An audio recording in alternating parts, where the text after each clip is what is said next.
O Gabigol, ele quis falar o que, né, deu na telha, e quem fala o que quer, escuta o que não quer. Esse é um ditado muito popular e que a gente vai ver que se realizou dentro do Flamengo.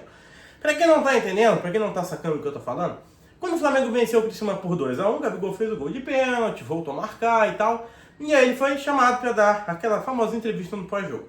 E o Gabigol, ele tem essa necessidade de não somente ter os holofotes para ele, voltados a ele, mas também de criar problema onde não precisa, né? Ele pegou um clima que estava tranquilo e polemizou novamente, que é o que ele gosta de fazer. Eu não estou falando mal do jogador, eu só estou deixando aqui a minha opinião e contando um fato. Então ele foi lá entrevistado pela repórter da Globo e falou que basicamente não conhecia da regra do pênalti, né, que era feliz de marcar o gol e tal, falou que no último jogo dele ele tinha marcado um gol, aí foi anulado, que ele estava tentando, buscando esse gol, que ele precisa de mais minutos, e foi perguntado com relação a se o Gabigol fica ou se o Gabigol sai. E aí ele basicamente disse que foram apalavradas algumas coisas, e que faltou que o Flamengo honrasse com o que foi apalavrado. Então, basicamente, ele falou que o Landim e o Braz tinham acordado verbalmente com ele algumas coisas e não cumpriram. E ele bateu nos dois, basicamente foi isso. O que acontece? O Braz não falou nada, mas nós tínhamos a informação de que, de fato, tinha sido apalavrado e tinha, inclusive, a notícia de que foi estourado champanhe, que o contrato havia sido acordado verbalmente, em que então, logo mais, o Landim daria o aval e o jogador renovaria o seu contrato. Isso não aconteceu porque o Landim vetou e agora o Landim veio à mídia e falou que o Gabigol, ele pode ter falado isso, mas que ele não está rendendo e de fato não está rendendo.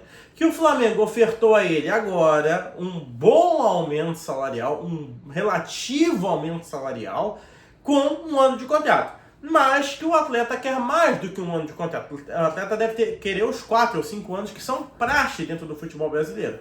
Só que ele não está rendendo para isso. Então o que o Landim disse foi: nós ofertamos um contrato de 1 ano, haja visto um mau desempenho do atleta, e que o Gabigol nem valia, o desempenho do Gabigol nem justificaria esse aumento salarial. Então, teoricamente foi, nós estamos dando este contrato porque é o Gabigol. Porque se fosse outro atleta, não seria justificável esse aumento.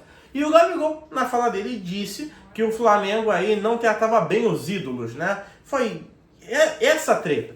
Agora, o que dá para tirar disso tudo é que, de fato, o Gabigol não vem jogando um bom futebol, não tem minutos porque não tem jogado um bom futebol. Ele não é banco com o Tite, ele foi banco com o Jorge Sampaoli, ele foi banco com uma série de outros treinadores. E que, de certa forma, falta sim um pouquinho de profissionalismo para o Flamengo, para a parte do futebol do Flamengo. Haja vista que saiu a última notícia de que a Lazio teria vendido o Marco Antônio para o São Paulo, né, que teria acertado e avançado a negociação, e que um dos representantes da Lazio foi questioná-lo. Basicamente falaram: tá, mas o que aconteceu? Por que não fechou o contrato com o Flamengo?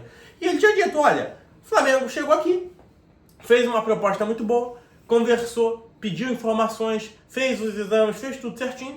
Só que em momento algum o Flamengo apresentou uma proposta física. Em momento algum chegou uma proposta oficial do Flamengo endereçada a Napoli com intenção de compra do Marco Antônio. Então, assim, é complicado. Porque uma coisa é sair na mídia que o Flamengo está indo atrás de um jogador. A outra coisa é o Flamengo oficializar. Existe aí agora a questão do Claudinho, que o Flamengo está sendo feito de bobo, está sendo feito de trouxa e está virando meme internacionalmente por conta dessa negociação. Depois, esse furo aí que foi dado com relação à negociação do próprio Marco Antônio. Existe a questão do Gabigol. Eu acho que falta o Flamengo se apresentar como instituição de uma maneira mais sólida, de uma maneira mais séria. Olha, eu quero esse jogador e essa é a minha proposta. Tá aqui, proposta oficial, tá na mesa do clube. Ah, eu não quero. Ok, passar bem, eu vou buscar um novo jogador. E tem que ser assim. O Flamengo não pode ficar à mesa com diversos clubes conversando. Aí agora eu quero essa cláusula. Aí agora eu não quero essa. Aí agora eu pago isso. Aí agora eu não pago mais isso. Porque senão vai ser feito de trouxa, vai ser feito de otário. E dá pra ver que não é tão difícil de contratar alguns jogadores de alguns clubes. O Marco Antônio era um jogador que, em teoria, era uma negociação fácil. Tanto era fácil que o São Paulo ofereceu menos valores ao atleta, menos valores a Napoli, só que ofereceu. Chegou uma proposta física, uma proposta oficial do Clube São Paulo ao Clube Napoli pela contratação do jogador, pelo empréstimo e possivelmente a compra no final do contrato.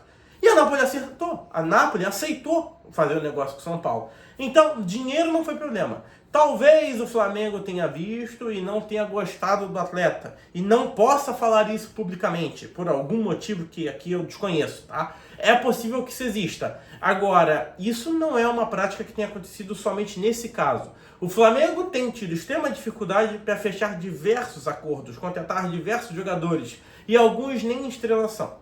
A última contratação que o Flamengo fez foi dificílima, que foi o De La Cruz, que foi um jogador que o Flamengo esperou 6 meses para baixar o preço e pagou o exato mesmo valor, só que à vista. Então, assim, o Flamengo não conseguiu desconto e não conseguiu uma facilidade de pagamento. Então, perdeu-se tempo à toa. Bom, tomara que o Flamengo evolua nas negociações e que traga reforços, porque a torcida pede e, de fato, o time precisa, principalmente para a lateral direita e na volância, porque, assim, os jogadores que estavam cumprindo um bom papel na volância, na verdade, é o Léo Ortiz, né, que é um zagueiro.